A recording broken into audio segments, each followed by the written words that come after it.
জানেন কি 2024 সালে সোনারকেল্লা 50-এ পা দিতে চলেছে। এমন কোনো বাঙালি খুঁজে পাওয়া দুষ্কর যিনি ছবিটি দেখেননি। তাই আসুন আজকের ভিডিওতে সোনারকেল্লা নিয়ে কিছু ছোট ছোট তথ্য দিই, যা আপনারা হয়তো অনেকেই জানেন না।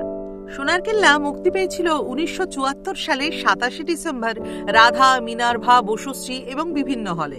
ছবিটি ছিল সম্পূর্ণ করমুক্ত, তার কারণ প্রযোজনা করে পশ্চিমবঙ্গ সরকার। সিনেমাটির পরিবেশনা কে করেছিল জানেন?